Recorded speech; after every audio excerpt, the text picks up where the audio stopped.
Welcome to Biz Wire. I'm Joseph Nordstrom in Beijing.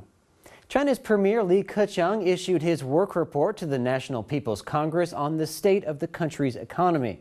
In his speech, the premier spoke in direct language about the need to make substantive reforms to keep the country moving ahead.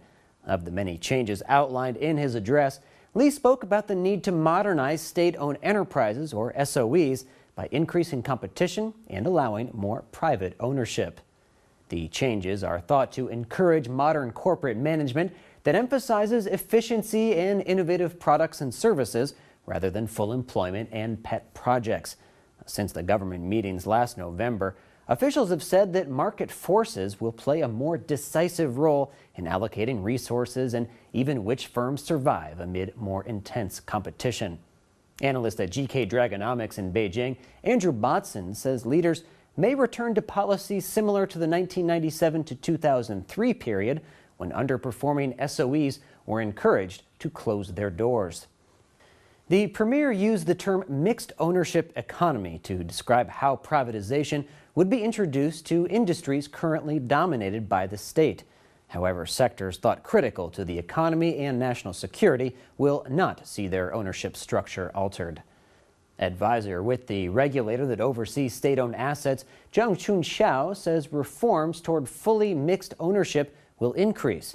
Zhang specifically mentioned that areas such as petroleum and petrochemicals, power, banking, and telecommunications would see more private ownership.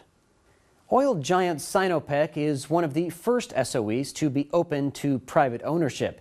In February, officials announced that 30% of Sinopec's marketing arm, which owns more than 30,000 gas stations, would be sold. Sinopec is Asia's largest oil refiner, and the multi-billion-dollar sale is thought to be just the first of more restructuring of state assets to come. Over the last 20 years, China has gradually introduced private investment and modern management methods to its SOEs and has taken advantage of global capital markets by turning the government's biggest conglomerates into firms that listed on stock markets in New York, Hong Kong, and elsewhere.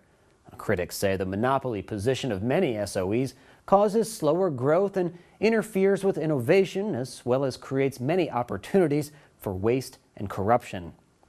China's premier was speaking at the National People's Congress, a parliamentary body that is likely to put into action many of the reforms announced since November's third plenum government meeting, which we will continue to cover here.